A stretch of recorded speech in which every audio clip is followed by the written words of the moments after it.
Now on BBC4, the first film to tell the gruesome details of how King Leopold II of Belgium used and abused Congo and its people.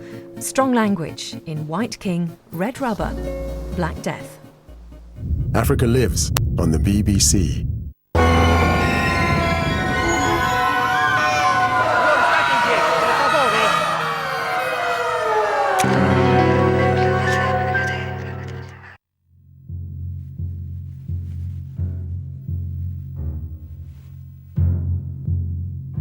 When a series of missionary photographs arrived in England in the late 19th century, they caused outrage.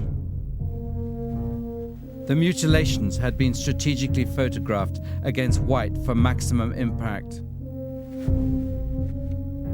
The children came from the Congo, but the man accused of their suffering was white, European, and royal.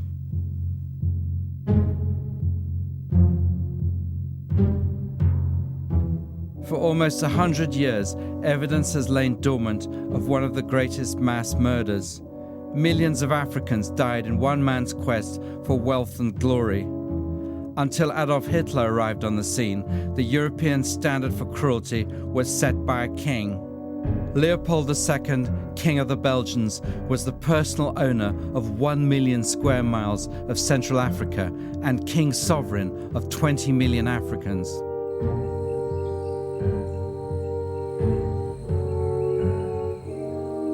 In the 1880s and 90s, the world outside Africa wanted rubber for its new bicycle and car industries, and Leopold's Congo Free State had the world's largest supply of wild rubber. The king had struck gold, black gold. He was determined to get as much rubber to Europe as he could, and as fast as he could. The rubber in this district has cost hundreds of lives, and the scenes I have witnessed while unable to help the oppressed have been almost enough to make me wish that I were dead. Over a period of 20 years, Leopold turned the Congo into a vast labor camp 80 times the size of Belgium, in the process making himself into one of the richest men in the world. As the number of deaths grew, so did his profits. This rubber traffic is steeped in blood. And were the natives to rise and sweep every white person on the upper Congo into eternity, there would still be left a fearful balance to their credit.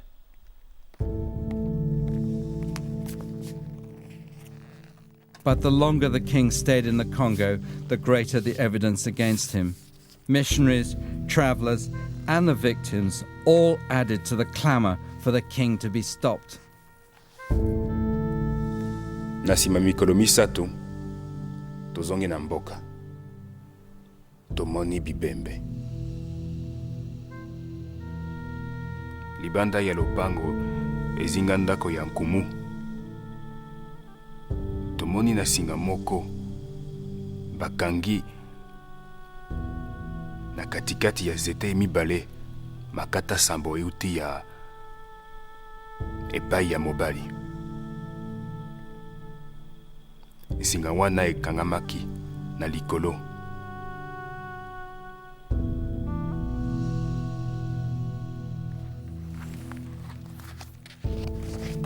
Astonishingly, for the time, there were calls for Leopold to be hanged at the new International Court of Justice in The Hague.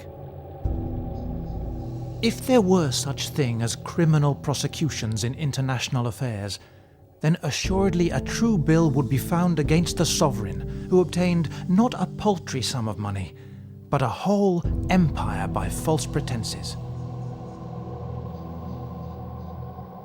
Instead of being hanged, Leopold was reinvented as a great humanitarian king, a great civilizer.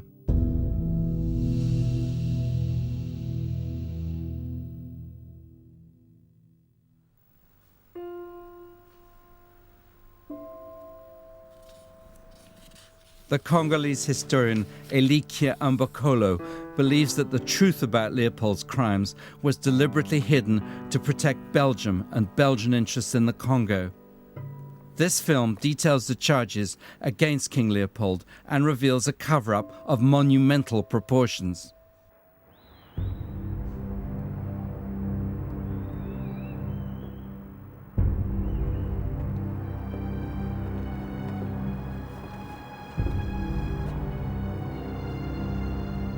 The signs of the wealth that Leopold amassed are everywhere in Brussels and on an enormous scale.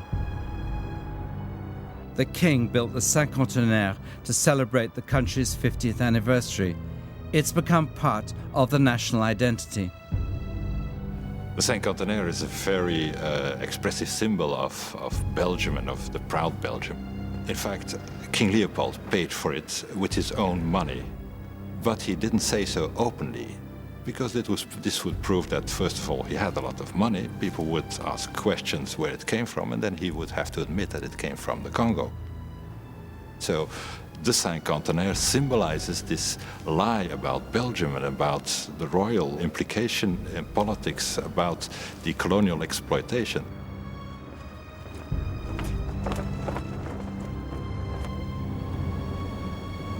C'est incroyable de voir tous ces embellissements, toutes ces réalisations, toutes ces richesses, sans une seule référence au Congo et aux Congolais. Après tout, si Léopold II a pu entreprendre tout ceci, c'est grâce à la richesse du Congo, au sang des Congolais, aux souffrances des Congolais, à l'exploitation du Congo. C'est incroyable, cette manie d'effacer le Congo.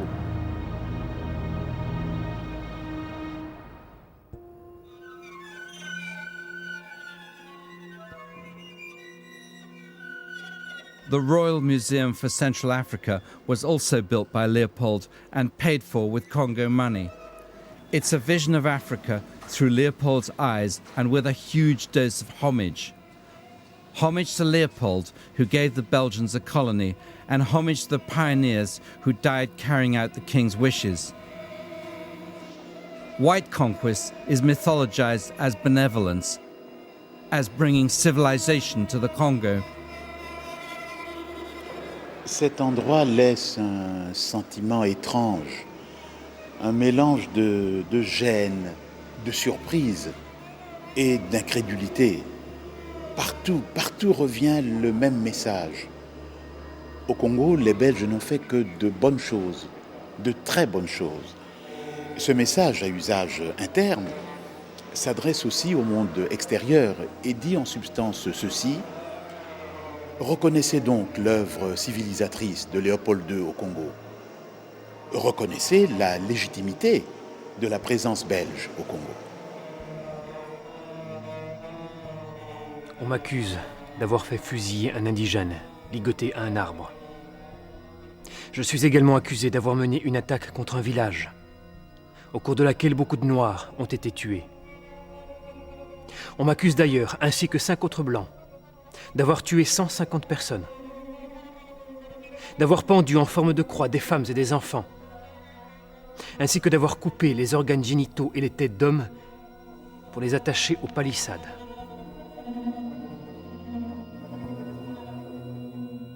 There is no doubt that a lot of things happened in Congo Free State under King Leopold II that are clearly unacceptable, that are even scandalous.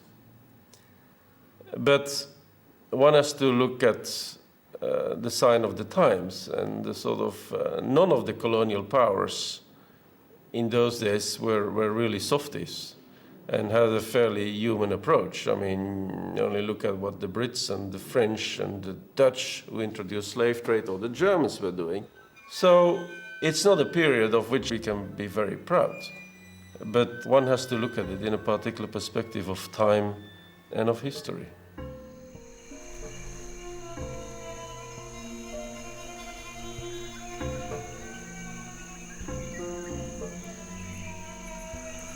Leopold's Congo was a prison state.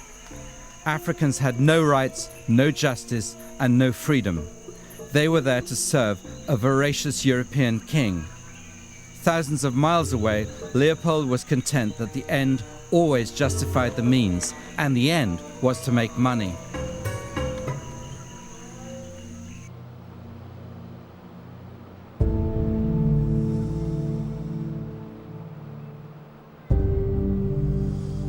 A large slice of the Congo profit was earmarked for Ostend. Leopold set about turning a seaside village into a rival to Queen Victoria's Brighton. Ostend was going to be his most expensive architectural project. He built Venetian galleries to shelter the rich from the cold North Sea, a palace for himself, a casino, a golf course, and a racetrack. Leopold never completed his grand scheme, but a grateful people honored him with a giant statue. Nu staan we hier voor een monument. Een monument dat maar dateert van 1931. Dat wil zeggen, 22 jaar na het overlijden van de koning. Verplicht ons om op te kijken vanuit kikvorstperspectief naar de koning. En men verplicht ons daar romantische voorstelling van het zogezegde nationale grootste verleden. And that romantic vision of Belgium's past has to be carefully protected. Dan is het soms moeilijk als ik een groep voor mij heb om te weten natuurlijk hoe de mensen staan tegenover die koning. Maar ik moet zeggen, als ik vermoed dat er echt zware royalisten of mensen die dus geen enkel kwaad woord over Leopold willen horen bij zijn, dan ben ik zeer voorzichtig, moet ik wel zeggen.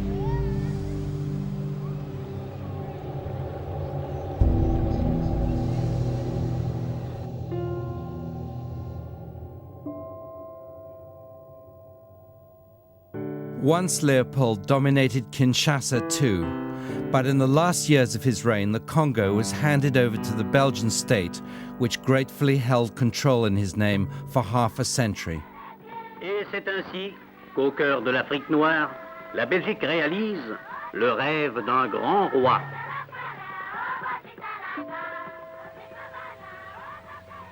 The king no longer has pride of place. The Congo is independent. Leopoldville is now Kinshasa, and Leopold is in a junkyard. Pour moi, c'était Léopold II en personne. Pas la statue de Léopold II, mais Léopold II. Tellement grand, tellement haut, qui semblait être là pour m'écraser, me dominer. Et puis, pas question de passer devant le cheval. Il fallait passer derrière. C'est comme si je me sentais obligé de respirer l'odeur des excréments du cheval de Léopold II. Après l'indépendance, il était encore là. C'était une vraie provocation. Et puis enfin, est arrivé le jour où je suis là et je vois des jeunes gens tirer Léopold II. Une revanche, une joie de voir enfin ce scandale par terre, là où il devait se trouver. But it takes more than destroying symbols to wipe out generations of foreign occupation. On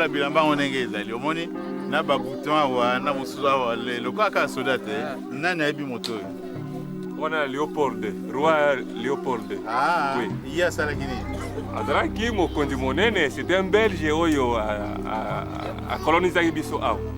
Donc biso na ye toza likambo. Bon, azano kona biso ye nde moto aleki colonisation na biso nde moto aleki biso civilisation ezali ye.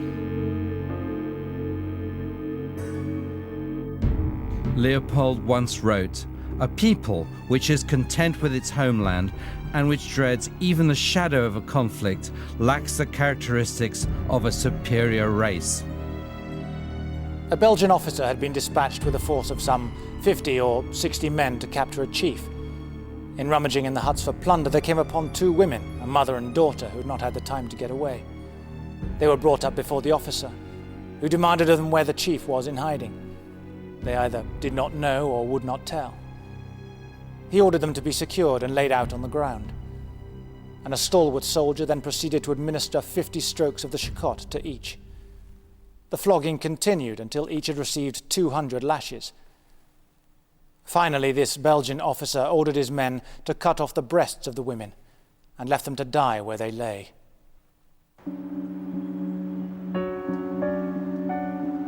In Brussels, the statues of Leopold have not been pulled down. The old king is still part of a Belgian dynasty. Leopold's Saxe-Coburg pedigree was impeccable. His father, Leopold I, was Queen Victoria's uncle. His mother, Louise Marie d'Orléans, the eldest daughter of the French king. His father hadn't much time for the young prince, describing him as the little tyrant, and his mother remarked unkindly how he was disfigured by his enormous nose, which gives him a bird-like air. I think his mother was rather insignificant there, and maybe also this explains a lot about his character. The lack of love, the lack of affection, which he compensated by saying that affection didn't bother him, or as he told at the end of his life when he was very unpopular, that he was not interested in popularity. Of course, this was a way of saying, I'm very sad about the fact that I'm not popular. Leopold's arranged marriage to the 16-year-old Archduchess Maria Theresa was a disaster. A society lady summed up the match as being between a stable boy and a nun. And by nun, she meant Leopold. The couple had to get sex advice from Aunt Victoria and Uncle Albert on a visit to London. They did have 3 daughters. Their son died young, so there was no surviving male heir.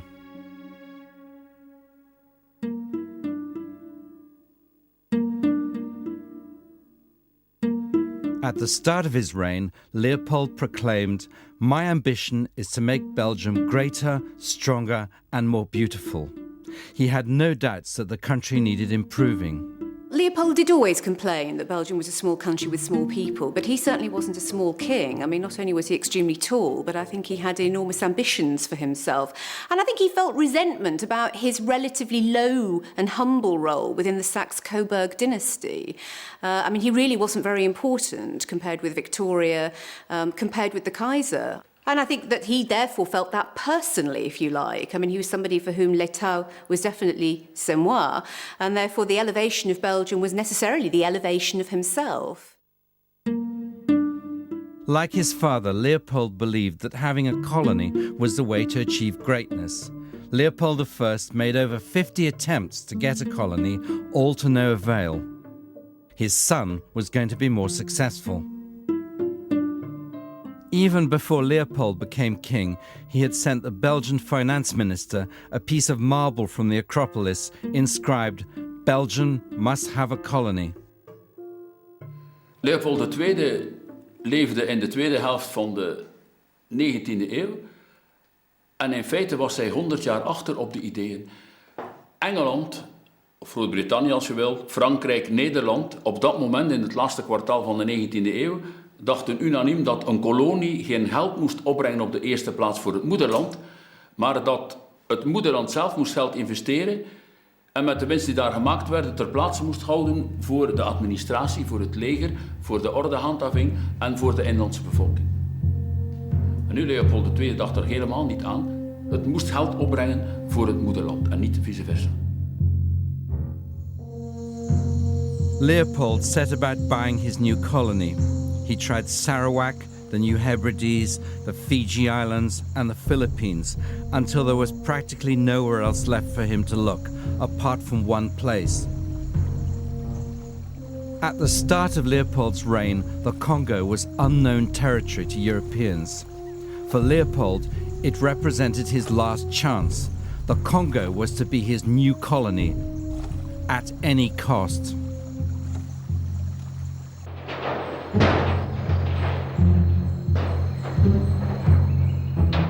The man who was going to make this possible was Henry Morton Stanley. A former workhouse boy from Wales, he had made himself into one of the greatest explorers of the age, and one of the roughest. His expedition to cross Africa from east to west was the most expensive ever undertaken. Stanley, coming from the east, was getting into the Congo through the back door. No white man had ever crossed the continent before. Stanley would have to walk or canoe 7,000 miles. Leopold knew that if Stanley succeeded, he would effectively open up the Congo.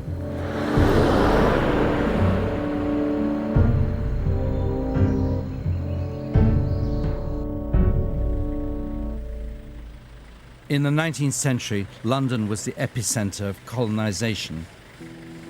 At Claridge's, Leopold entertained explorers, geographers and generals, all to sell his Congo venture. He went to see his Aunt Victoria and gave the Queen more of the same spin. He told her, "I have sought to meet those most interested in bringing civilization to Africa." Back home, he organized a geographical conference, turning his palace into a luxury hotel for the delegates and supervising every detail. He declared that his aims in Africa were completely charitable and philanthropic.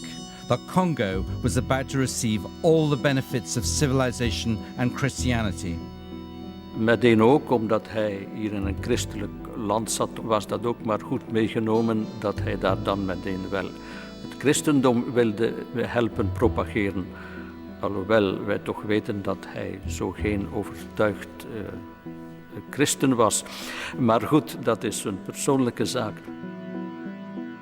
Each of the conference delegates received a portrait of the king. Leopold knew exactly how to use snobbery as a weapon. The news that Stanley had successfully crossed Africa was the signal for Leopold to act. In his scrawling handwriting, he wrote to an aide that he did not want to miss out on this magnificent African cake.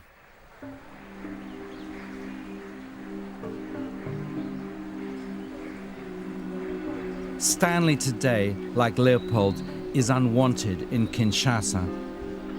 But in 1887, Stanley was the man that the king needed.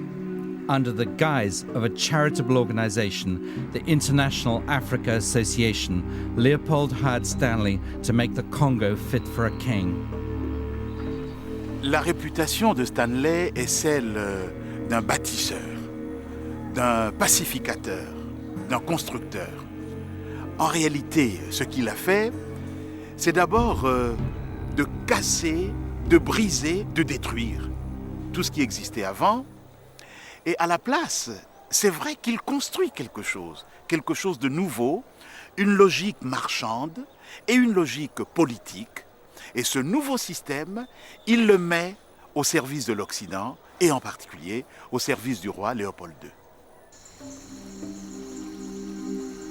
Stanley established a network of steamers, built roads and bridges, and even a small railway. He soon earned the name Bula Matadi, the smasher of rocks. But behind Stanley's back, Leopold was changing the Charitable African Association into a commercial company. His new Congo Association would be run exclusively for profit.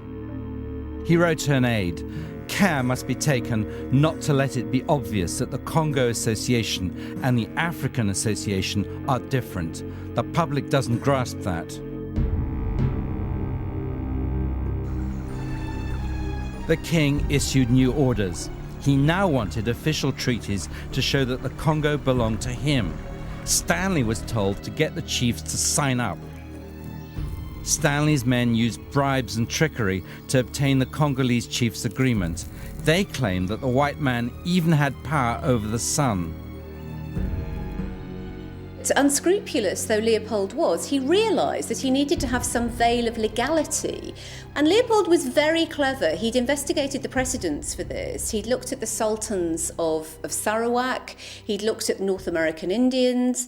He'd looked even at some of the Indian treaties that the British had established. And he realised that with these bits of paper, if he ever came to be challenged, as he was later, over his authority over this territory, he would be able to produce these ostensible contracts.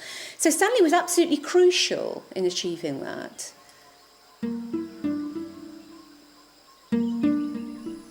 Having tricked the Africans, the king now set about convincing the European powers that he should be allowed to own this vast African colony. This time, it wasn't magic, it was diplomacy.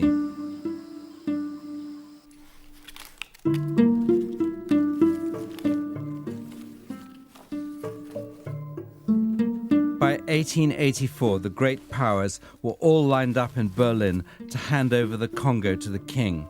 No Africans were invited. Ce document, c'est l'acte général de la conférence du Congo publié le 26 février 1885 à Berlin. Ce document est connu dans l'histoire comme étant l'acte général de la conférence de Berlin. Léopold II, roi de Belge, n'était pas présent à Berlin. The conference gave Leopold everything he wanted. It's very remarkable to see that King Leopold managed to trick the great powers at that time. He promised that everybody would have access to that, there would be free trade, that if there was anything to be gained, that everybody could participate in the loot. And there was quite some remorse afterwards in other countries that he got away with it. But he did.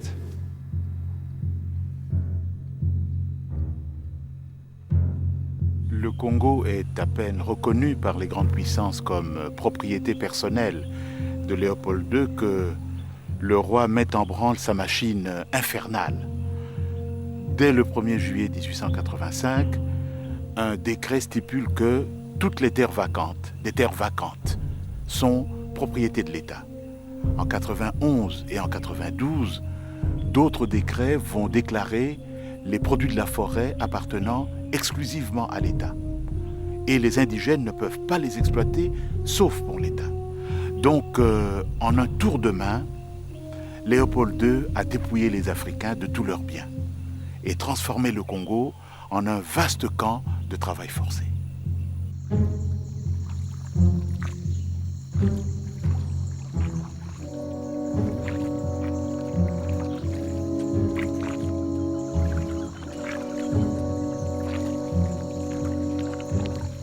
To enforce his rule, the sovereign king had created an army.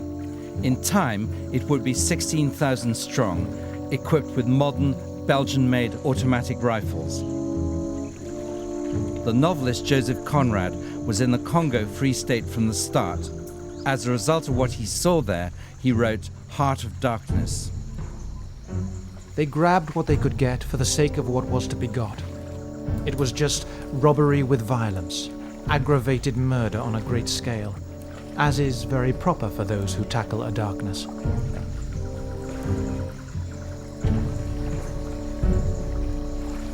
Bango bazaki na mindoki okoki kobuna na yete bakobete bino masasi lokola nyama koboma bato ebele bakovanda ndako te bakovanda ka obele kuna boyi na zamba lokola nyama. Fear, like forced labor, was an integral part of the king's plans to make the Congo profitable. A British diplomat recalled how Leopold laughed at the idea of respecting the rights of the native and talked of having a garrison to coerce them into paying revenue.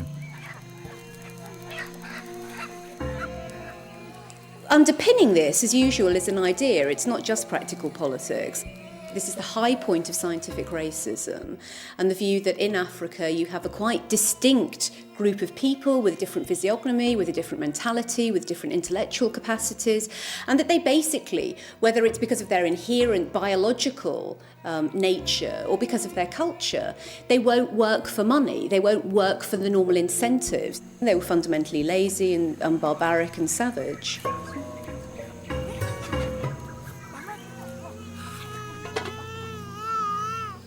Toute l'entreprise de Léopold II repose sur une profonde contradiction.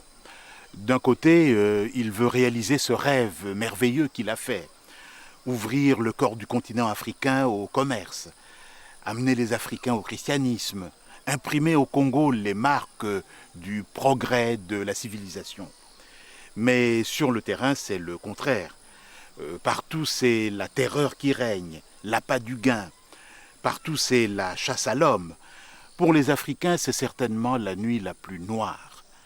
Le rêve s'est transformé en cauchemar.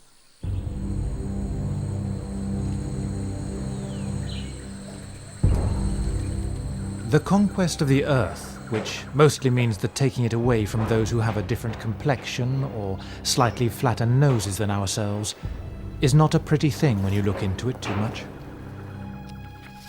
In 1890, on a visit to the Congo, an African-American George Washington Williams, was so appalled at what he witnessed there that he compiled a report and sent it to the American government. 2 Belgian army officers saw from the deck of their steamer a native canoe some distance away. The officers made a wager of £5 that they could hit the native with their rifles. 3 shots were fired. The native fell dead, pierced through the head, and the trade canoe was transformed into a funeral barge and floated down the river. Williams died in England on his way back to America, but his report survived. It was the first published criticism of the King's new state.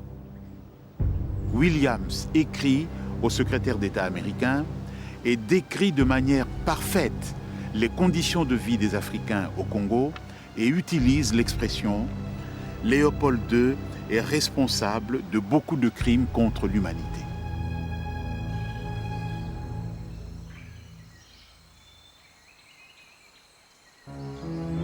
But despite Leopold's armed soldiers and his labor camp methods, the Congo was not paying its way, and it was crippling Leopold's finances. As the months went by, the king was getting increasingly desperate. What saved Leopold was the demand for cars and bicycles.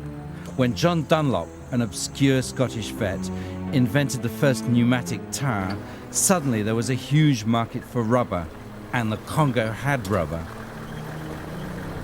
Een mirakeloplossing is uit de lucht gevallen als in 1893 men begonnen is met de rubberoogst.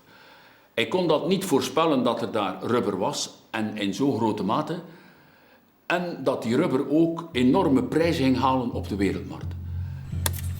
Dat kon hij niet voorspellen.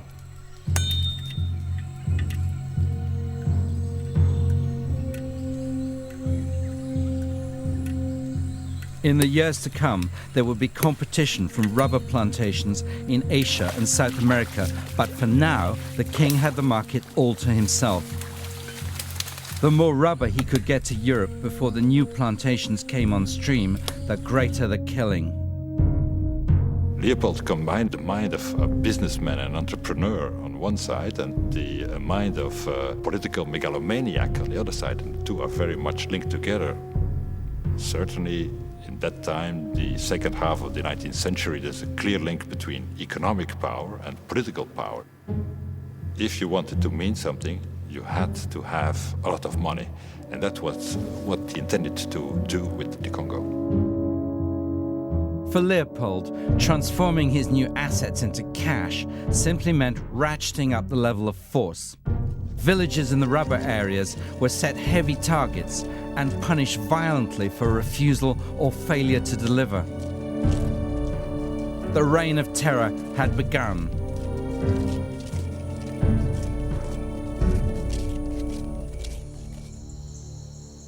« 10 avril 1895. 6 indigènes tués. Village livré aux flammes. Déjeuner puis retour. 17 avril 1895. Parti avec 80 hommes pour Baouro. Une quinzaine de personnes tuées. 25 avril. Arrivé à Iteke. Brûler le village ainsi que Yambi. Ilongo. Brûler le village et tuer un indigène. Arrivé à Bakolo à 16h. Brûler. Arrivé à Yabumba à 11h40. Je fais brûler le village.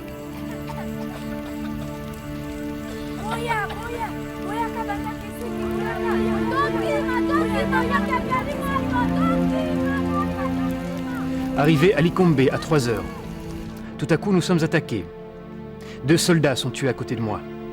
Après quelques instants d'une fusillade bien nourrie, les indigènes prennent la fuite en laissant 13 des leurs sur le terrain.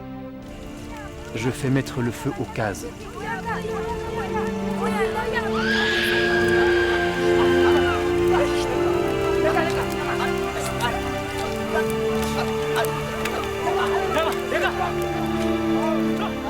« 8 juin. Je me dirige ensuite sur Yamapete. Je fais incendier le village. Après un bon déjeuner, nous rentrons en triomphe à Basoko, avec nos sanglants trophées. 10 juin, nous trouvons Yambisi. Nous envoyons plusieurs groupes de soldats battre la plaine. Ils reviennent quelques heures après avec 11 têtes et 9 prisonniers.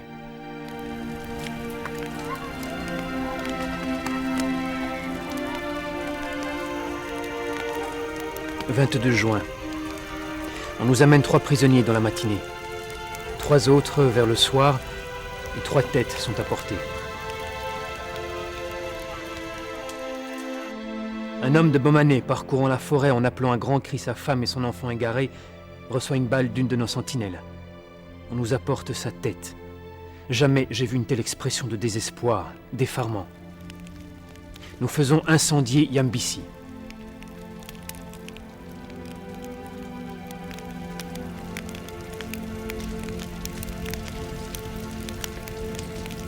Ik denk dat inderdaad Leopold II morele verantwoordelijkheid draagt voor wat binnen het systeem waar hij achter stond en dat hij hem heeft georganiseerd, ja, dat hij daar de morele verantwoordelijkheid voor draagt, natuurlijk, dat is duidelijk. As the death toll rose in the Congo, Leopold was busy consolidating his reputation as a philanthropist and humanitarian. The king was facing opposition from what were known at that time as Arab slavers, who still controlled a large part of his Congo. Defeating the Arabs was heralded as freeing the Congo from slavery, but in reality Leopold was getting rid of his competitors. The Royal Army Museum in Brussels represents the Arab campaign as a proud moment in Belgian history. Leopold built this museum too. Leopold also made sure that Belgian deaths in the campaign were not wasted. Combat fatalities were recreated as patriotic martyrs. Congolese deaths in the king's race for rubber were completely ignored. King Leopold certainly did not deliberately go into sort of murder or whatever. King Leopold was part of a regime and part of an economic sort of system that basically considered that part of the work as his private property and that he could rule as he wished.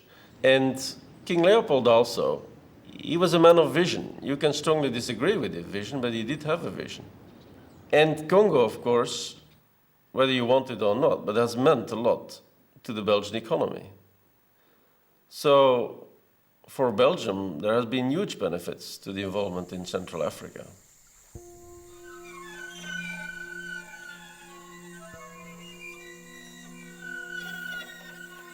In Leopold's time, the main witnesses to the atrocities were the missionaries. Living in the rubber districts meant it was impossible for them not to see what was going on. On December the 23rd, 1893, the state sent down some canoes under cover of night to the town of Ikengo. The people were quietly sleeping in their beds when they heard a shot fired and ran out to see what was the matter. Finding the soldiers had surrounded the town, their only thought was to escape. As they ran out of their homes, men, women, and children, they were ruthlessly shot down. Their town was utterly destroyed and is a ruin unto this day. The only reason for this fight was that the people had failed to bring in food to the state upon that one day.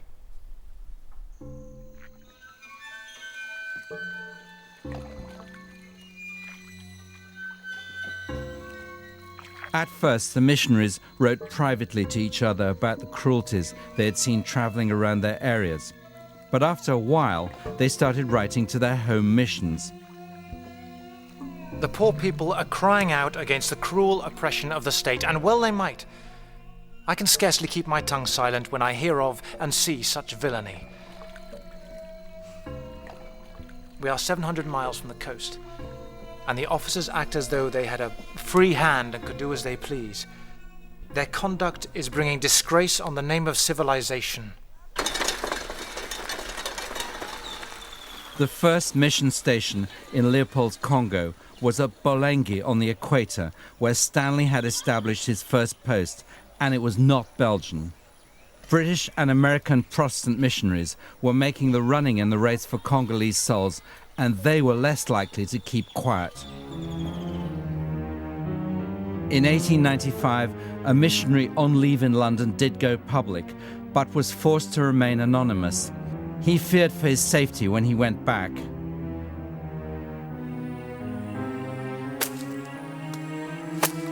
By now, the missionaries knew all too well the severity of the punishments the state handed out. They saw how villagers were flogged with the chocante, a whip made of rhinoceros hide dried in the sun till it could rip a man's skin to shreds. They saw men tortured to death with burning copal. A missionary described how the soldier found horrible pleasure in pouring the copal over a prisoner's head.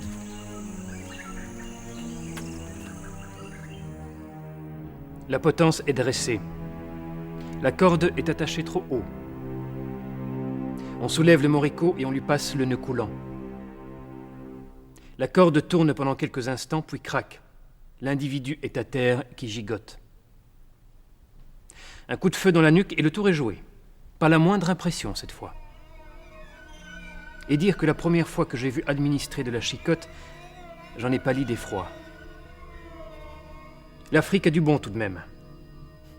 J'irai au feu maintenant comme à une noce. Soon, one of the missionaries at Bolengi reached the point where he had to go public. What he had come across went beyond anything he had ever imagined.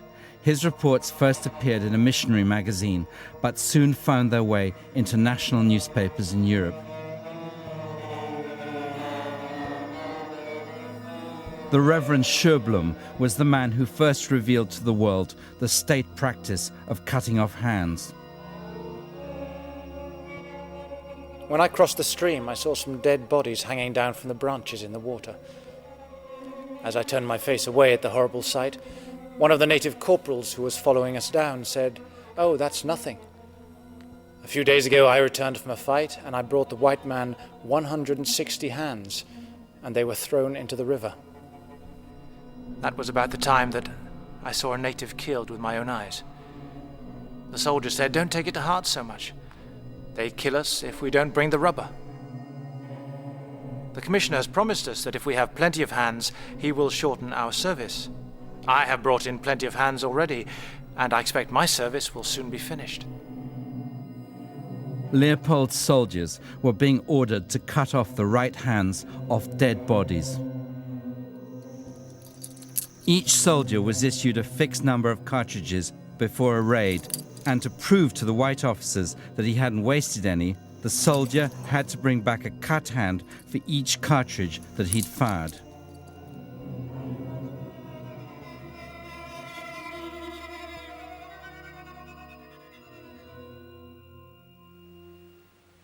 Maboko ana kukata awa oyo bakata liboso kukata maboko awa. Bongo bitumba oyo ba mindele ba memaka na bino bobundaki na bango to obunda mindele zo makasi wapi makasi utie pale.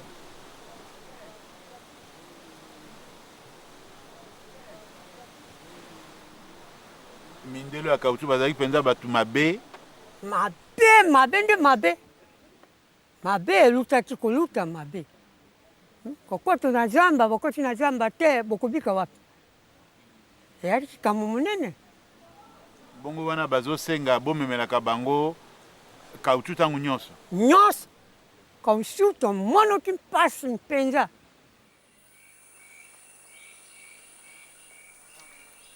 In each army unit, soldiers were designated to smoke the cut hands to preserve them. The hands were then taken to the officers to show that all the ammunition had been well used. Basoda bamemingai na bakangami misusu na bikoro. Bamemingai na bwato. Na bwato wana namoni ekolo moko ekolo wana etonda kiti na katikati na maboko bakata.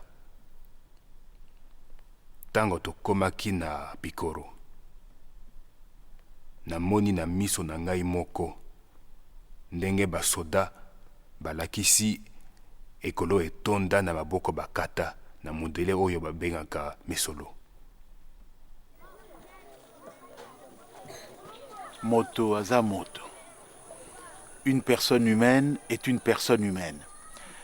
Ce dicton du Haut-Congo veut dire que nul n'a le droit d'attenter à l'intégrité physique ou morale d'une personne. Donc, couper les mains n'a jamais été une de ces soi-disant coutumes étranges des Africains.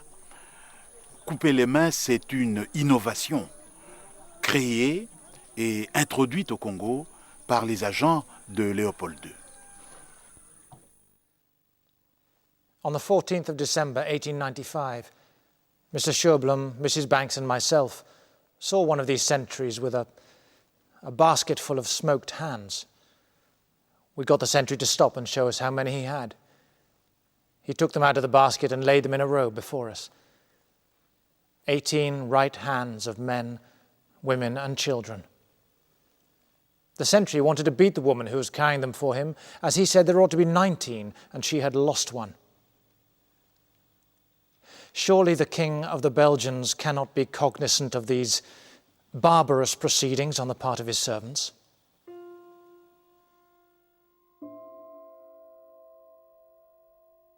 A confidential letter sent by a courtier to the chief executive of the Congo Free State revealed that Leopold was angry about being criticized for the cruelties in the Congo. But the letter also quotes the king as saying, "I know that atrocities are being committed in the Congo. It is useless to try to deny it." I think one can assume that he knew, maybe not all the details, but that he knew that the system of exploitation of the rubber in the Congo had gruesome effects. The point is, did he consider it gruesome? Probably not. He thought this was the price that has to be paid for economic development or whatever. He didn't care very much. He thought that the profits were more important.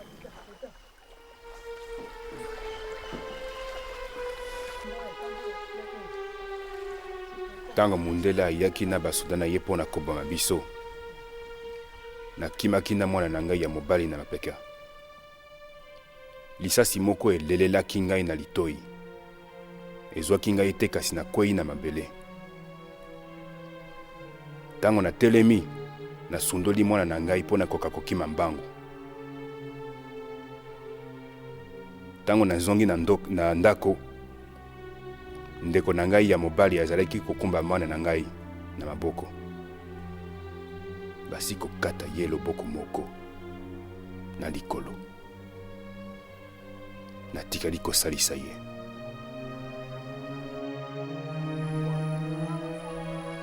When soldiers had wasted bullets, they would cut hands from the living to account for the missing cartridges. A canoe carrying state prisoners and a basket of cut hands called it a Protestant mission. The prisoners told how one girl who had had her hand cut off was still alive. The girl's brother was one of the prisoners. A mission boy told me that he'd heard one of the prisoners saying that his mother had been killed, and that he recognized his young sister's hand in the basket. This mutilated child had fled into the bush with her mother and had stayed by her dead body. 3 days later, the child's father came to the mission, and Mr. Clark sent some men with the father, and they found the child and brought her to the mission. But 6 months later, the girl died.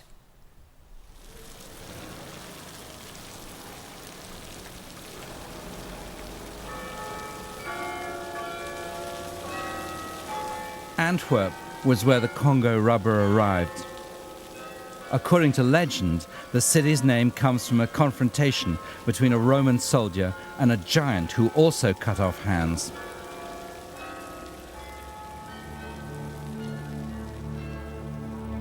Any connection between the city's symbol and cut hands in the Congo is seldom made in Antwerp.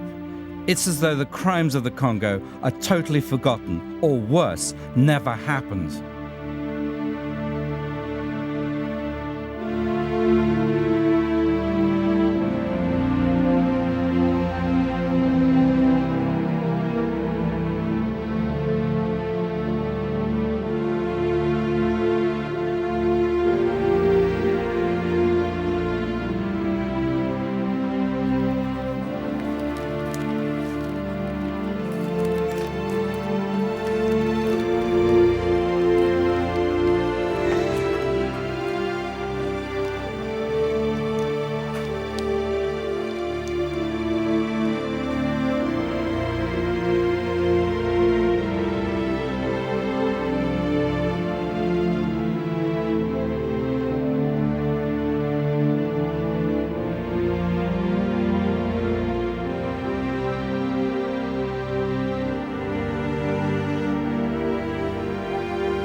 Un bilan humain, rien ne l'exprime mieux qu'un adage des gens de l'Équateur.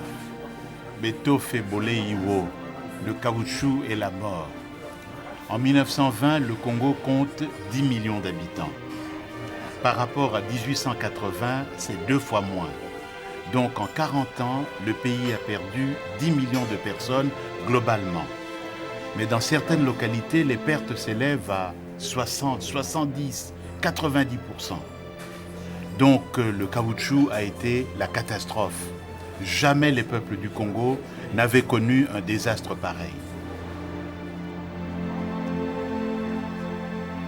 Daniel van Groenwegen's exposé Red Rubber brought the atrocities to Belgian attention in the 1980s, and he faced a barrage of criticism.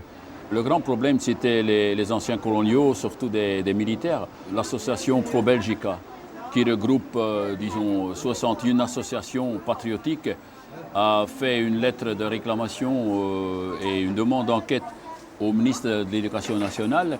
À ce moment-là, j'étais professeur à l'Athénée, ici à Ostende, où on est maintenant. Alors là, il disait que ça insultait le roi, etc. Il voulait vraiment ôter mon pain. Donc il m'accusait des pires méfaits contre Léopold II. Van Groenwegen had spent 10 years researching the Congo Free State and getting little encouragement in Belgium. The surviving records of Leopold's Congo are kept underground by the Belgian Ministry of Foreign Affairs. You can look, but you can't touch. Many of the documents here are considered too sensitive to be released, even today. On ne pouvait même pas voir l'inventaire. Très souvent, elles amenaient des portfolios qui étaient mis à demi-vide. Hein. Et puis le soir, beaucoup de chercheurs devaient laisser leurs notes et le lendemain matin, ils les recevaient, mais avec des pages retirées, parce que c'était top secret, c'était raison d'État, etc., etc. The king, it seems, is still protected by his subjects. The rape of a country and countless deaths are nothing compared to preserving the image of royalty. And anyway, it all happened a long way away in a far-off place.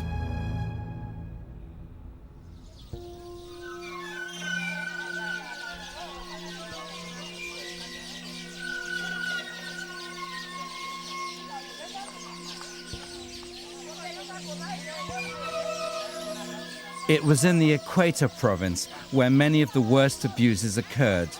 Leopold had divided the Congo into separate districts, each under the control of a commissioner, most often recruited from and paid by the Belgian army.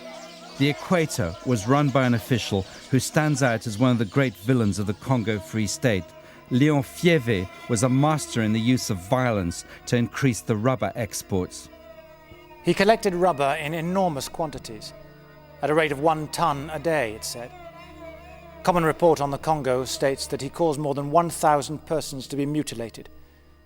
It's also reported that he boasted of the cruelties, and certainly the result of them is evident to this day, for the people fled from the district in their thousands and have never returned.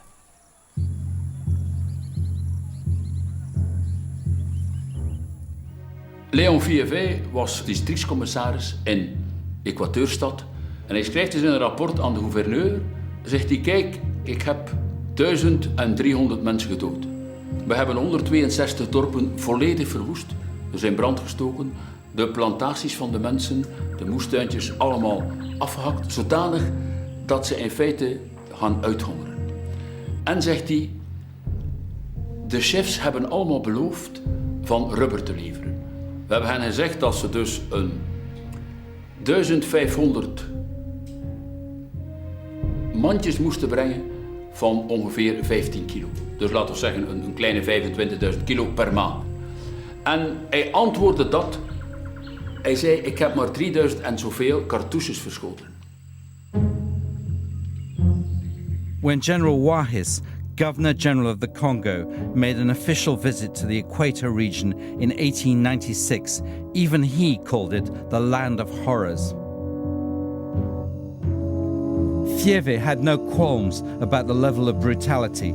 He perfectly understood that the state existed only to make money and that rubber was the key.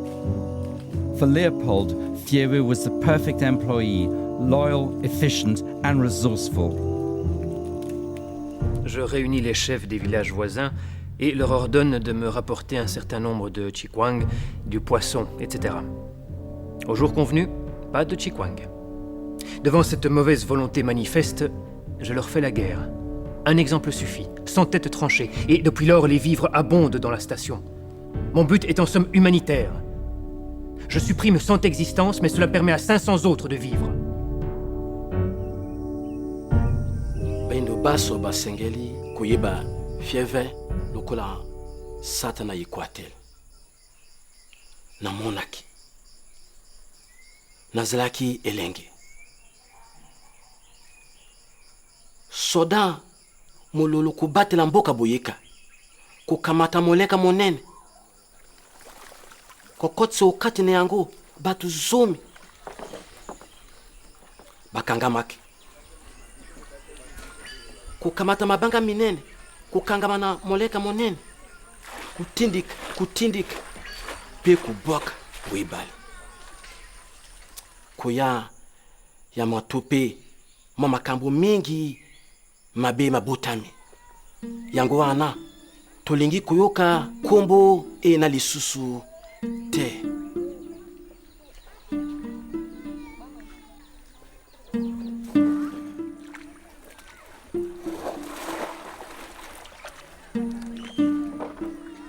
Boyeka, where Fieve's men drowned the villagers, is still there today. The people still make their living by fishing, still suffer from exploitation, war and poverty. In many ways, very little has changed since Leopold's time.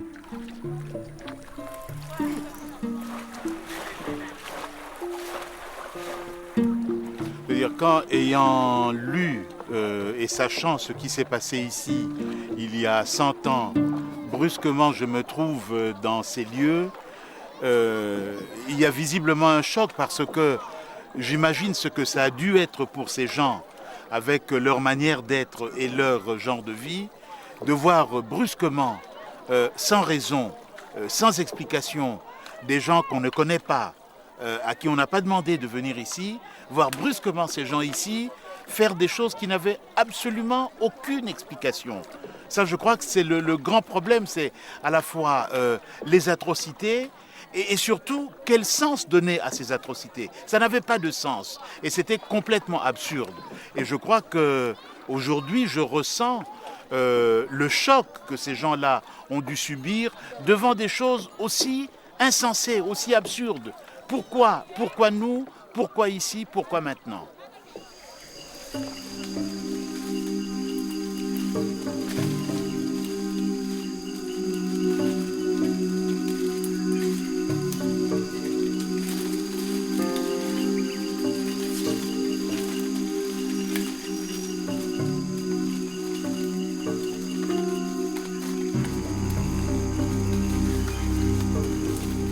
All that mattered to Leopold was to keep up the supply of rubber. But to get the Congolese to work hard, he had to find a way to make his agents work hard as well.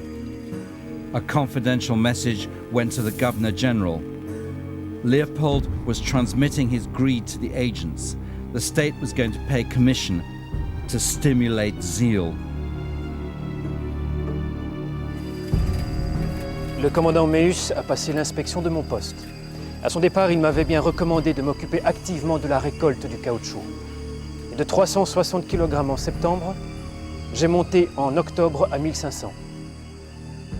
J'arriverai au 1er janvier à 4000 kg par mois, soit 500 francs de bénéfices en sus de mes appointements. J'ai réellement une chance de pendu. Et admettons que je joue caoutchouc pendant 2 ans, cela fera la somme de 12 000 à 15 000 balles belges. Leopold carefully controlled the commission system. He decided the exact percentage rate that the agents would be paid as a bonus. Al de agenten, zowel de districtscommissaris tot de laatste agent, die kregen dus premies. Dus hoe meer rubber, hoe meer premies. Dus die mensen, omdat zij zagen dat men kon moorden en branden en plunderen en sadistisch doen, zonder dat er enig gevolg aangegeven werd van hogerhand, zonder dat er enig onderzoek volgde of zonder resultaten, dan dacht men dat het allemaal toegelaten was. En het systeem was werkelijk de wortel van alle kwaad. Daar ben ik volledig van overtuigd.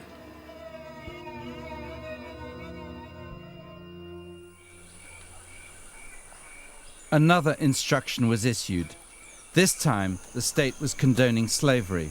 Leopold was going to pay commission to the agents for recruits to the army. How the agents got them was up to them. The Congo state will allot for each recruit obtained a bonus of the following lines: 90 francs for every healthy and vigorous man considered fit for military service and whose stature exceeds 1 meter 55 centimeters.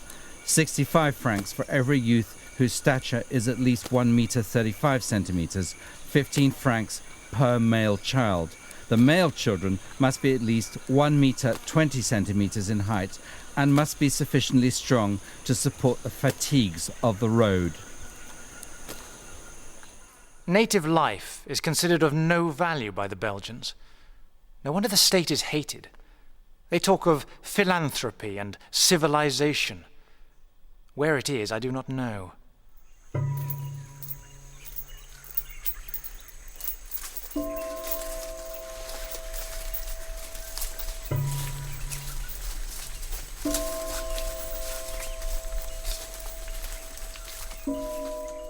The state has not suppressed slavery, but established a monopoly by driving out the Arab competitors.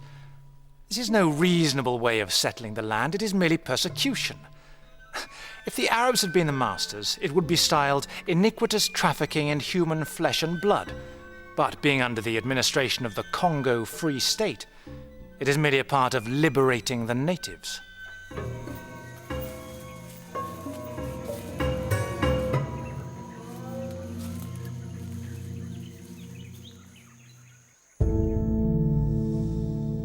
Charles Stokes, a British trader working for the Germans, was about to cause the king his first major political problem.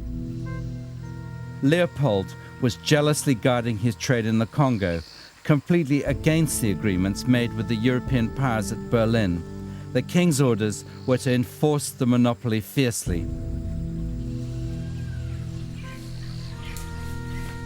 Stokes was arrested for trading in state territory and sentenced to death by Captain Hubert Lothaire, an officer well known in the Congo. The people on the Lulanga River call him Lofembe. Some 4 years ago, he arrived with black troops and pitched his camp. He sent over to the missionary to use his influence to get the natives back. The missionary, supposing he was dealing with an officer and a gentleman, induced the natives to come to the station. As soon as they did so, Lothaire and his men opened fire on them.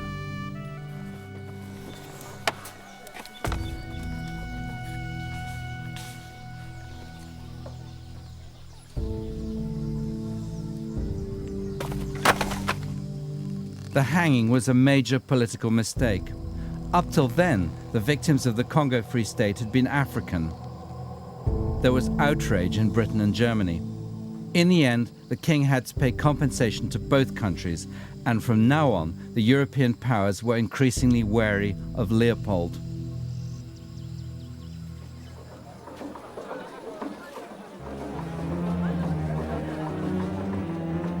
To tear treasure out of the bowels of the land was their desire. with no more moral purpose at the back of it than there is in burglars breaking into a safe.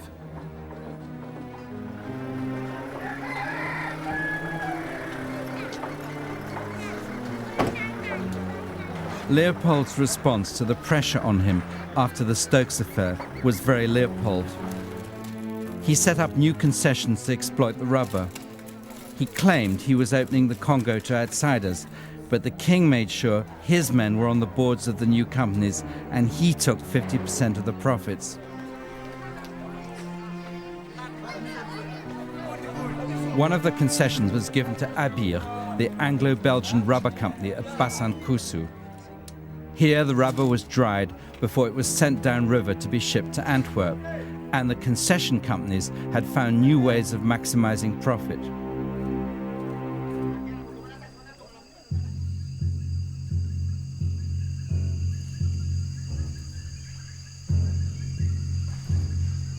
Leopold's new companies were taking the wives of the rubber collectors hostage.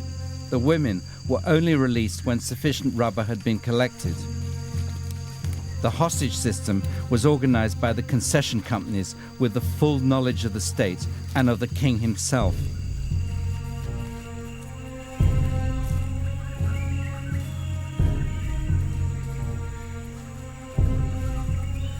On official company forms, the names of the hostages were recorded along with the details of their condition and the length of time they were to be detained. The procedure was so institutionalized that each of the company's agents was given an official hostage license, authorizing them to detain women at will. Les femmes prises à la dernière palabre d'Encuetra me donnent du fil à retordre. Tous les soldats voudraient en avoir une. Les sentinelles chargées de la surveillance des chaînes libèrent les plus jolies et les violent.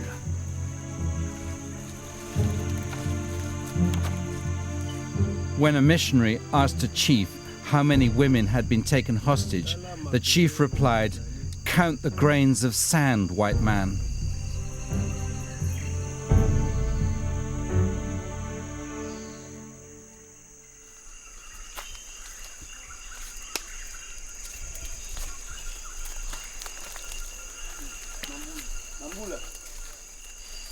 Lokwa, lo mwanja.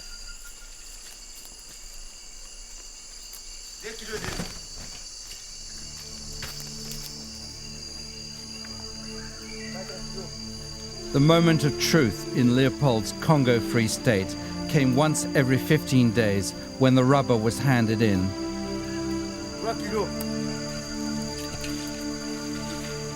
The state talked about the rubber harvest and the rubber market, but the reality was completely different. For the collectors, this was when they would either get their wives back or face more punishment, even death, if they had not met their targets. For the agents, this was when they would be able to start calculating their commission. And for the king, this was the proof that his new concession companies worked and brought him even more wealth. En 6 ans, les profits nets s'élèvent à 720 000 livres pour un capital souscrit de 9 300 livres environ.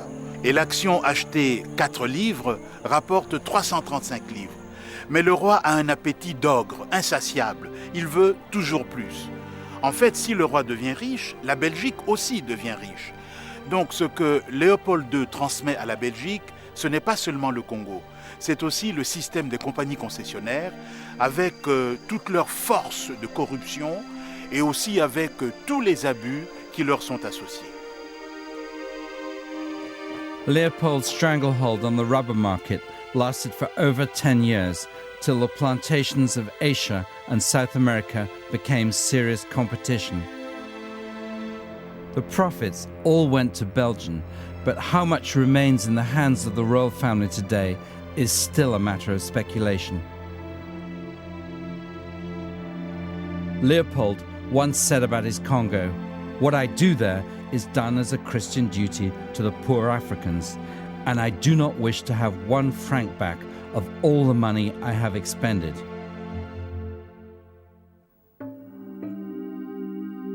As the 20th century began, King Leopold found himself facing the first major challenge to his rule in Africa, and it came from London.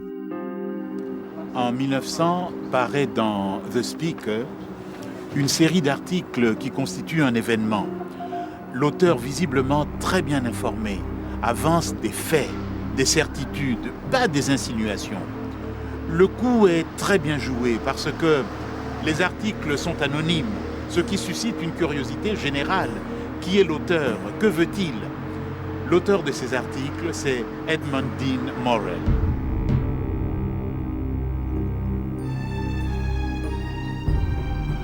Edmund Dean Morel is one of history's most underestimated heroes.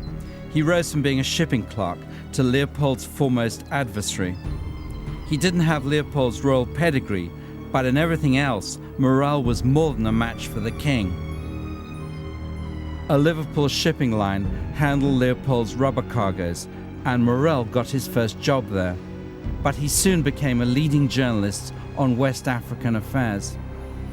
Because he's working in the West African trade, he specialises in West African news. So he's somebody who becomes a specialist and expert in West and Central African affairs. And when he becomes chief clerk to the Congo business, he's somebody who does a lot of to and froing between Antwerp and Liverpool, because Antwerp is where a great deal of the Congo trade is unloaded. At Antwerp docks, Morel started unravelling the truth about Leopold's Congo. He described it as stumbling upon a secret society of murderers. Morel est un expert du commerce colonial. Il est le premier à travailler sur les documents officiels de l'État indépendant du Congo et à faire parler ses propres statistiques. Avec lui, la protestation morale contre Léopold II cède la place à l'analyse du système, et une analyse implacable. Puisque l'argent n'entre pas au Congo comme investissement ou comme salaire, une seule chose peut expliquer les quantités de caoutchouc et d'ivoire qui augmentent. Cette chose, le cœur du système léopoldien, c'est le travail forcé.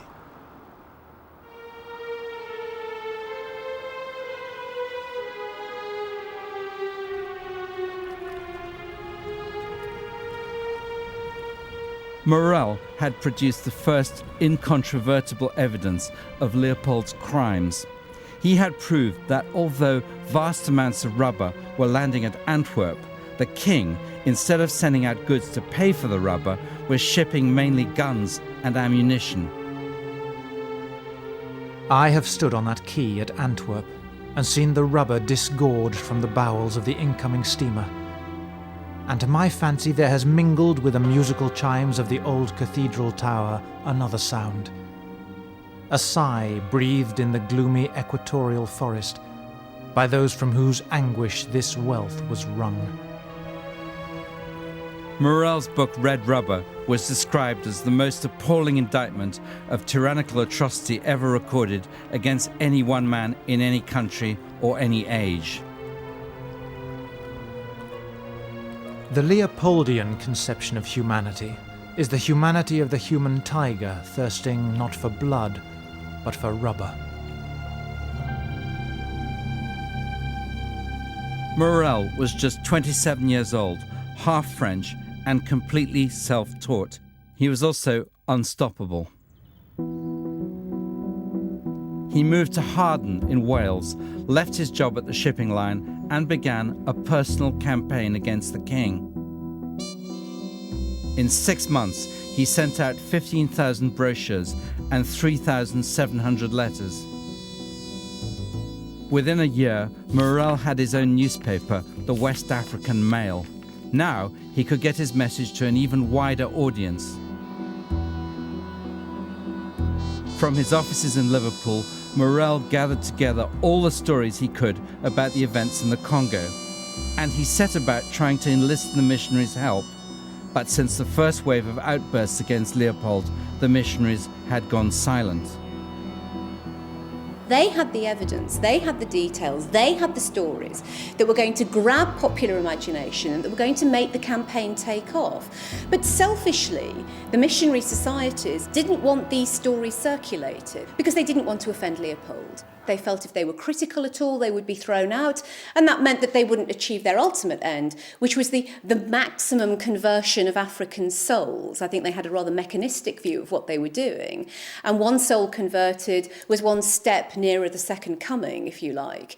And if those converted souls were subsequently mutilated or murdered, well, so be it. They died Christians, so what?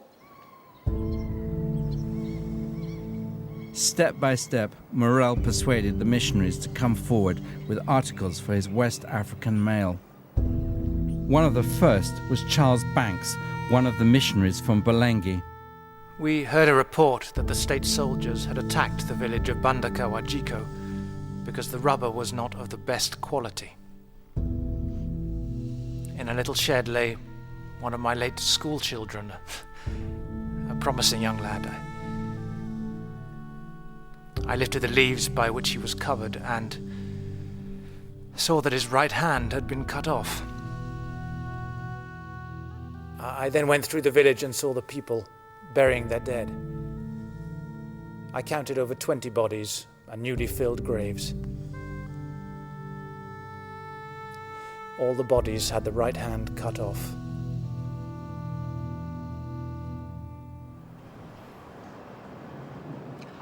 Morel recherche l'efficacité. Pour réussir, il a besoin de tout le monde, de toutes les forces morales, spirituelles, matérielles. Alors, peu importe ses propres convictions religieuses, il a besoin des missionnaires, il les gagne à sa cause. Peu importe ses idées sociales, il a besoin des hommes d'affaires, il les rallie à lui. En réunissant tout ce monde autour de lui, il se révèle un très habile tacticien politique.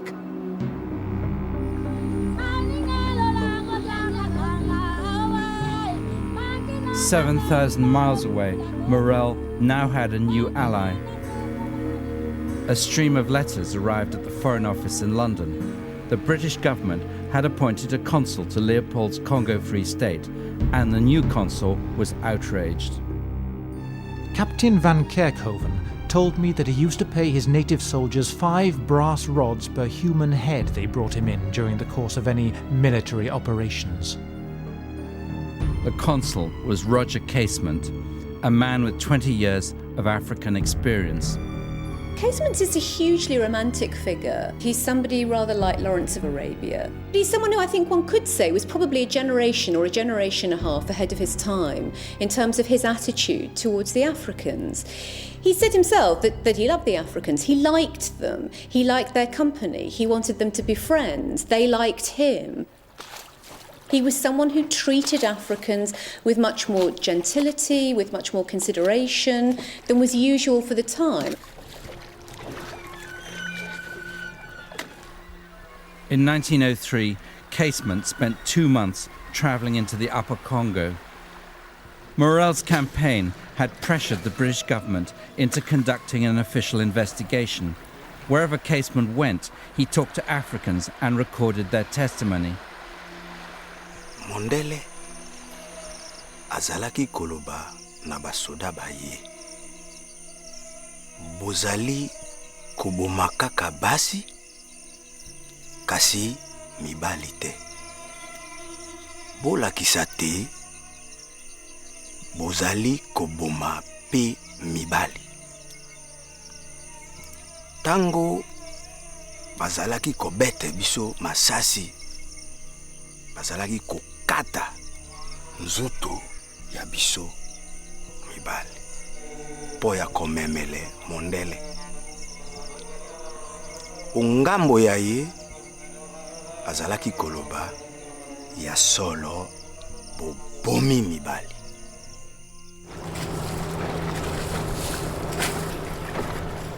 Casement realized, as had Morel, that the missionaries were the key witnesses, and he wanted to persuade them to go public with what they knew.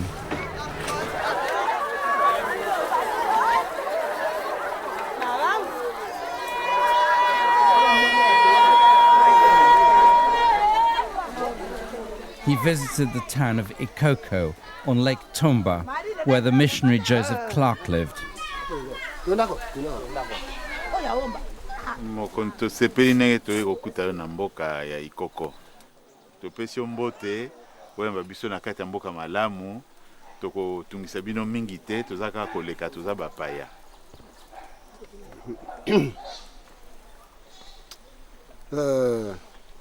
Na sepeli mingi na makambo yo zali koyebisa ngai.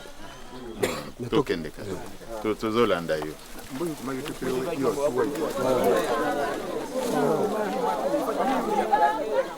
Joseph Clark was known to the Africans then and now as Pebi.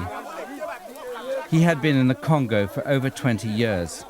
Clark and his wife supplied evidence and witnesses of the state's atrocities. Casement stayed with them for 17 days. Oyo esika ndako yango ezalaki. Oyo ezaki mire ya ebale. Longwa tikuna. Mosusu pe libanga alongo ya kuna. Oyo esika Monsieur Clark avandaki. Awo. Tango wana kaunchu kilo jaune. Mais ce qui est okokisi te babongi yo to bakati ya maboko.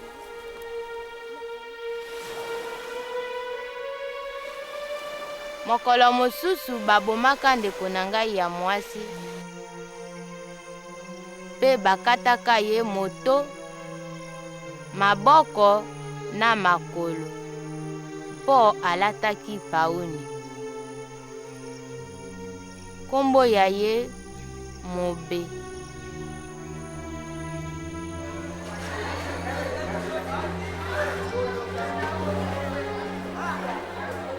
The villagers of Ikoko still have to use the same school and church that Joseph Clark built for them 100 years ago. Koko Clark ayaki olakisa biso makambo ya bien. Oyo pe ti biso ba civiliser.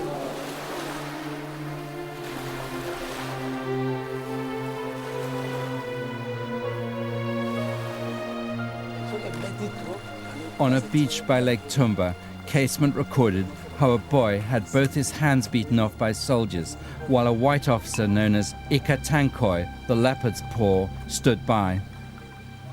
The white man, Ikatankoi, was not far off and could see what they were doing. Ikatankoi was drinking palm wine, while the soldiers beat the boy's hands off with their rifle butts against a tree.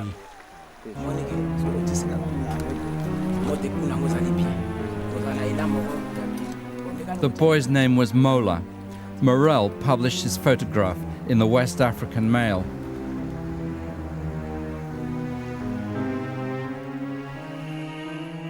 Arrived unannounced at Ifomi.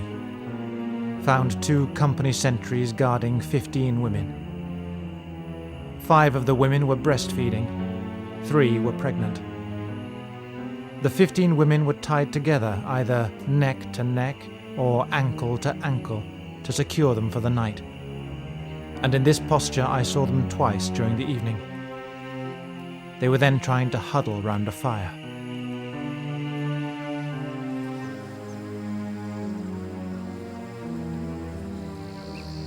Casement was so horrified by everything that he'd seen that on the day he left for England, he delivered a vitriolic letter to the Governor-General, knowing full well that meant that he would never be allowed to return.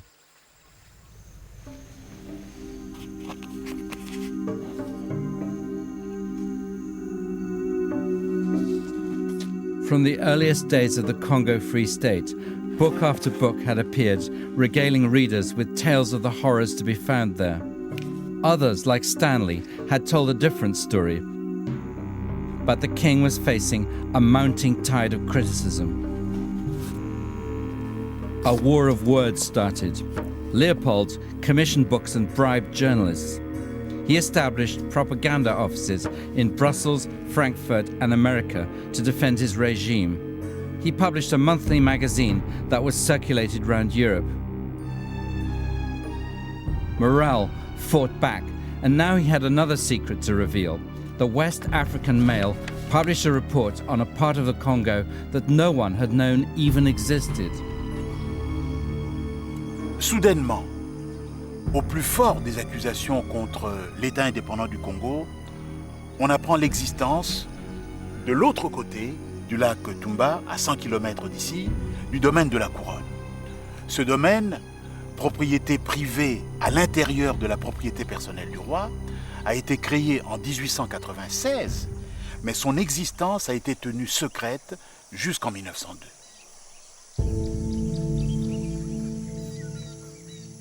The Crown domain, 10 times the size of Belgium, was completely sealed off.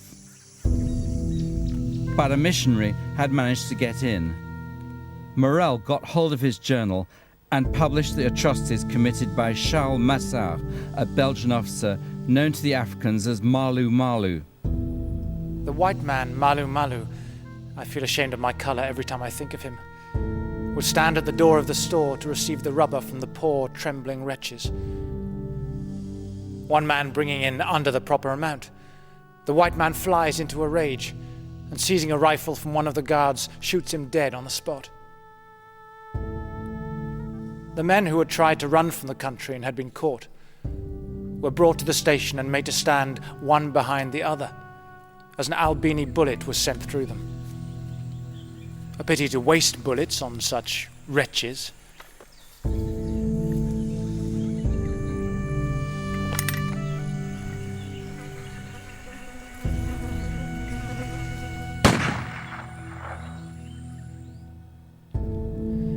Some of the stories are unprintable, and much that I heard would not pass muster in court. But there were too many witnesses, and the consistencies were too many for it all to be lies. Baron Jules Jacques is a Belgian hero of the First World War. In Leopold's time, he was one of the men that the king trusted to run the Crown domain. His behaviour is well illustrated in a memo that is kept in the African archives in Brussels, but which is officially a secret document to this day. Monsieur le chef de poste, décidément ces gens d'Inongo constituent une bien vilaine engeance. Ils sont venus couper les lianes à caoutchouc à Ibali. Nous devrons taper sur eux jusqu'à soumission absolue ou extinction complète. Prévenez-les que s'ils coupent encore une liane, je les exterminerai tous. Jusqu'au dernier. Leopold's personal profit from his crown domain was 231 million euros.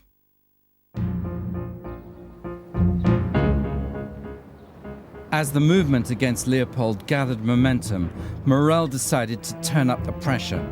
Liverpool became the headquarters of the new Congo Reform Association.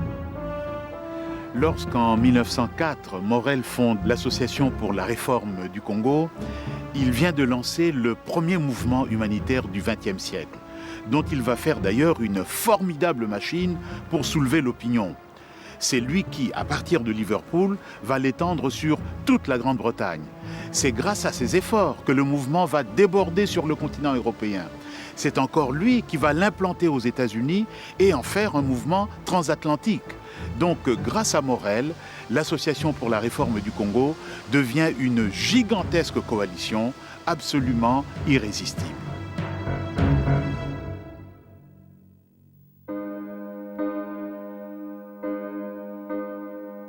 Morel's Congo Reform Association took the cruelty of Leopold's Congo to public meetings across the country. A hymn was especially composed. Britons, awake, let righteous ire kindle within your soul a fire. Let indignation's sacred flame burn for the Congo's wrongs and shame. He was a genius propagandist. He really dragged the issue to the centre of the international stage. He had the brilliant idea in 1906, when his book Red Rubber was published, of putting on the front of it a picture drawn from the Egyptian Book of the God of souls being weighed in the scales. And in one pan of the scales, they had a picture of Leopold in all of his regal regalia, and on the other side, they had a simple black hand, a severed hand. And that's an extraordinary symbol, really, of a movement. That is really how to imprint something on people's understanding, to sum it all up in a single image. And so I think that, you know, he really is one of the fathers of investigative journalism and of pressure group politics and of 20th century humanitarianism. Morel was waiting for the publication of Casement's report. When it came, he was not disappointed. The report ran for over 50 pages. The British Foreign Secretary called it proof of the most painful kind. For Leopold, the report was a fatal blow. Ce haut fonctionnaire britannique ne se contente pas d'établir la preuve des atrocités. Il montre que ces atrocités font partie d'un système qui, par sa durée dans le temps, son étendue dans l'espace et sa répétition, est très certainement le pire des systèmes coloniaux que l'Afrique ait connu. The Casement report so unnerved the king that he made a serious mistake. In 1904, he sent his own international commission to the Congo to investigate. He thought he could control what they said. He was wrong.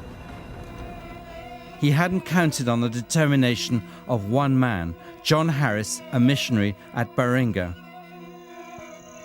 Harris and his wife had set up a mission right in the heart of a concession area.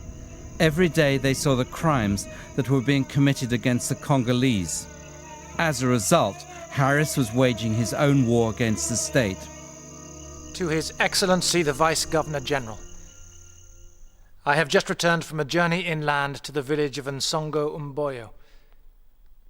The abject misery and utter abandon is positively undescribable. A few months ago, Monsieur Pillet took his sentries there.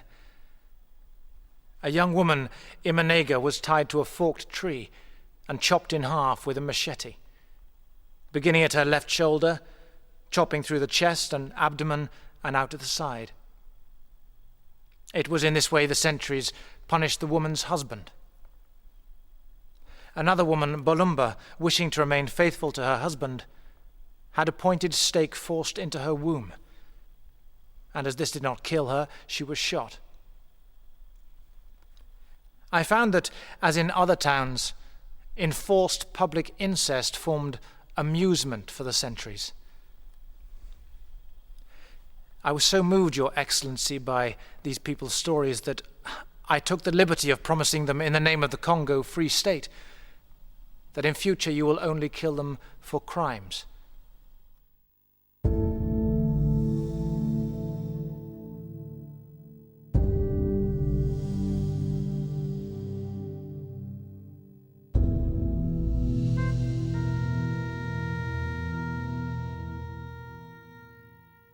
Baringa, then and now, was at the end of the earth. The Harrises set up a hospital that still struggles on. Then, like now, the missionaries dealt with the impact of war, terror, and deprivation.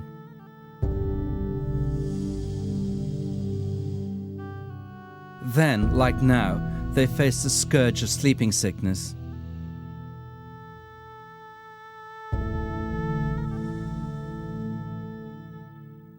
In Harris's day, the Congo was torn apart for its rubber. Now, it's ravaged for diamonds, gold, and other minerals. The result for the Congolese is the same: generations of pain, a whole archaeology of oppression.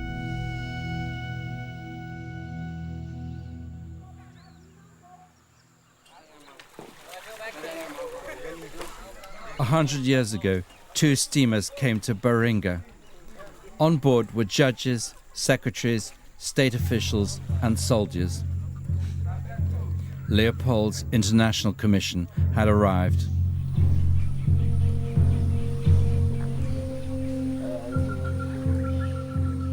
The commission judges had been carefully chosen by the king to ensure that the outcome would be in his favor. But John Harris had gathered a host of Congolese witnesses to testify. As the judges listened to their evidence, Leopold's plans were coming unstuck. The villagers were confirming the truth of Casement and Morel's accusations. And worse still for the king, Harris had made arrangements for the evidence to be published by Morel. Tango tokomaki na mboka Bolima, nkumu ise kifaso.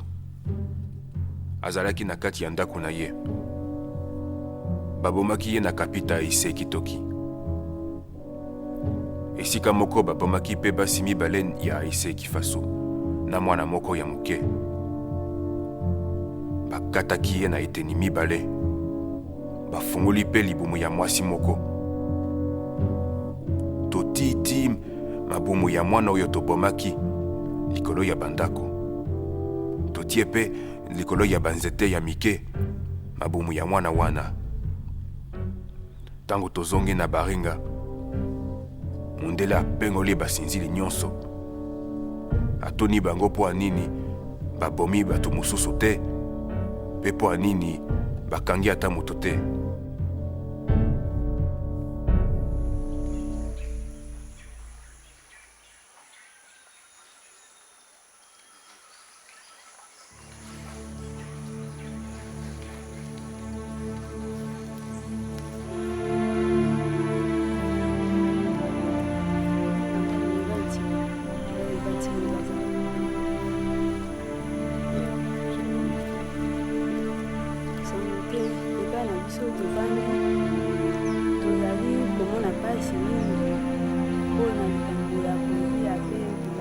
For 3 months, Leopold's commission collected the evidence for their report. One incident stands out. Lontulu, a chief from a village near Baringa, arrived unannounced. He brought with him 110 twigs. Each twig represented one of his villagers killed by the state. As he laid the twigs in front of the judges, he named each twig.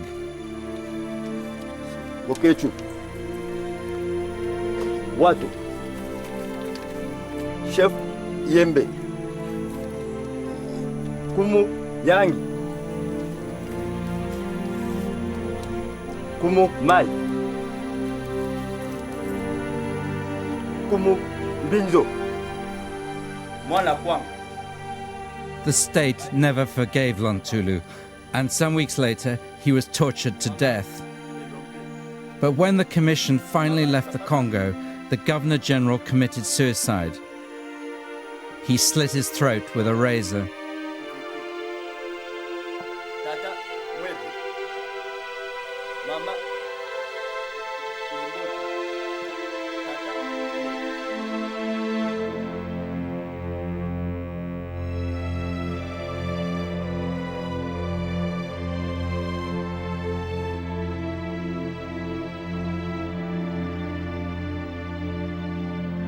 When John Harris came back to England, the journalist W.T. Stead asked him if Leopold should be hanged at the new International Court of Justice at The Hague.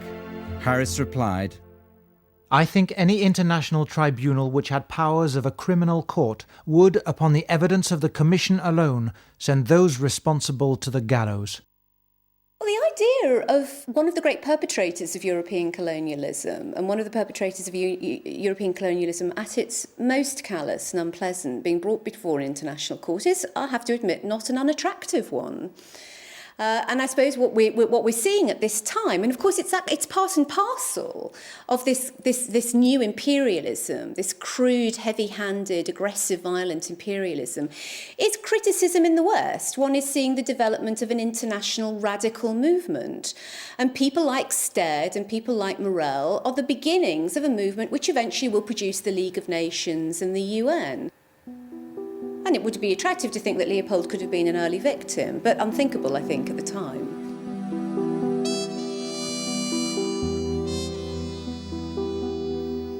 The Commission's report had vindicated Casement and Morel, and when it was published, it even had an effect in Belgium. Leopold had tried to make it as anodyne as possible, but he had failed.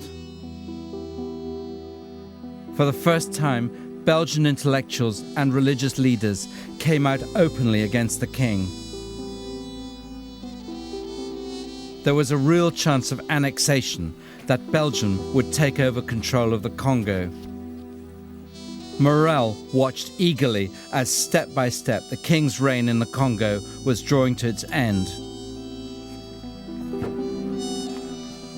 Red Rubber was published in 1906. Morel knew the king was isolated. Belgian annexation of the Congo was inevitable, but Morel was still pushing. He wanted the change to happen now. We demand that this shall stop. Not 15 years, or 5 years, or 1 year hence, but now. Almost as an admission of guilt, Leopold ordered the burning of all incriminating Congo state records. C'est tout de même bizarre, cet homme qui, dit-il, n'a rien à cacher et qui détruit toutes les traces de son action. Est-ce qu'il n'y avait pas des choses qu'il voulait absolument arracher et à tout jamais à des regards indiscrets? Une chose est sûre, pour les historiens, c'est une catastrophe. Mais pour ses défenseurs, c'est du pain béni que cette destruction volontaire. Ils auront toujours beau jeu, et ils ont beau jeu de répondre aux critiques de Léopold II, apporter les preuves de ce que vous dites, les preuves que Léopold II a détruites.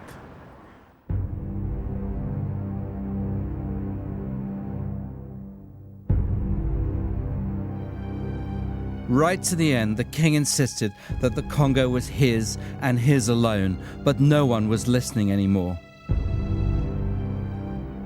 In 1908, the Congo became a Belgian colony. Belgium gave the king 50 million francs as a mark of gratitude. Leopold died the following year. He had asked for a private funeral, but he lost that request too. At the funeral, his cortege was booed as it passed. Leopold, by the end of his reign, had become the most hated man in Europe. It seemed that justice had been done.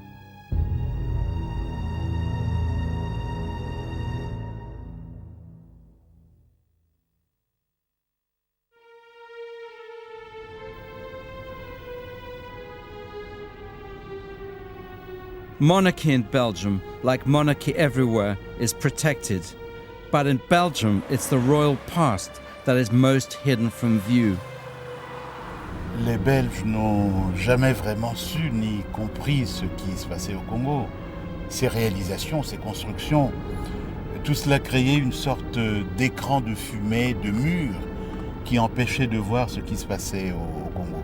Et puis très peu de Belges ayant vécu au Congo ont vraiment rapporté ce qui se passait là-bas.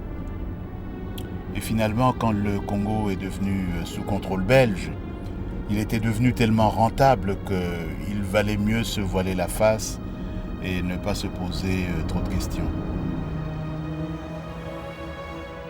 Leopold's statues are in reality monuments to a nation's denial. Despite being put in place after the king had died in disgrace, he is unashamedly represented as the civilizer and benefactor. C'est remarquable qu'après sa mort, une nouvelle image de Léopold II émerge et avec elle, une histoire entièrement remodelée. Dans cette nouvelle histoire, qui est patriotique, se trouvent mélangées trois choses. Le roi Léopold II, devenu l'objet d'un véritable culte national. La Belgique en tant que nation, soudée derrière son roi. Et le Congo, devenu enfin une colonie de la Belgique.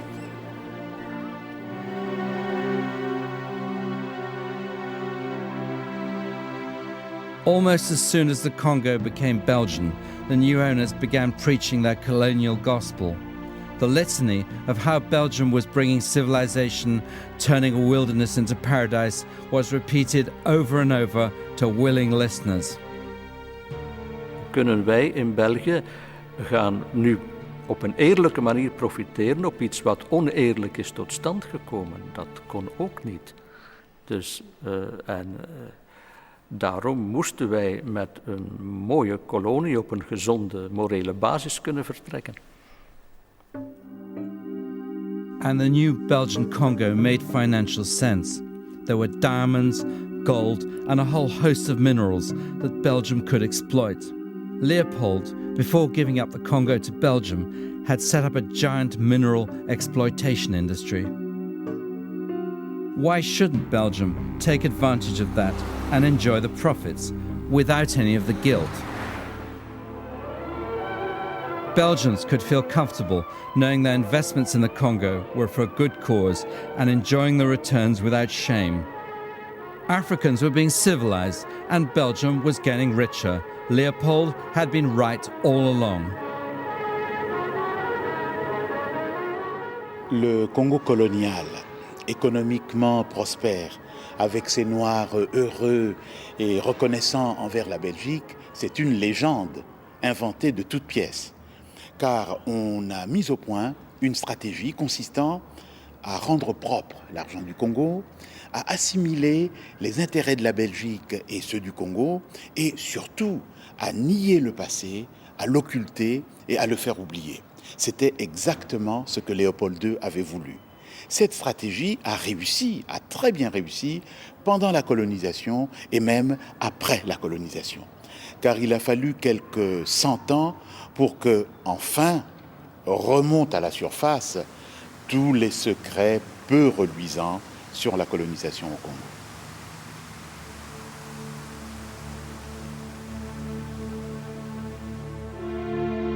In the years since the Congo Reform Association, Casement and Morel have also sunk into the Congo amnesia. Casement became an Irish nationalist and was executed by the British for plotting with the Germans in the First World War. Morel's pacifist views made him deeply unpopular, and he too was accused of pro-German sympathies. Morel and Casement did both become, in the course of the First World War, associated with Germany. They were seen as tainted figures. And I think that's one reason that actually the quite heroic achievements of the Congo Reform Association have been forgotten. I think the other reason it's been forgotten is that the Congolese themselves have not had the power or the leverage on the international stage in the way that Jews have, in the way that Black Americans have, to push the Congo as one of the world's great holocausts. The bloody history of the Congo has continued. Since 1998, perhaps as many as 4 million people have died there during a civil war. Before that, a cruel dictatorship imposed by the West. Before that, colonization. The UN regularly issues reports on how the country is still being exploited.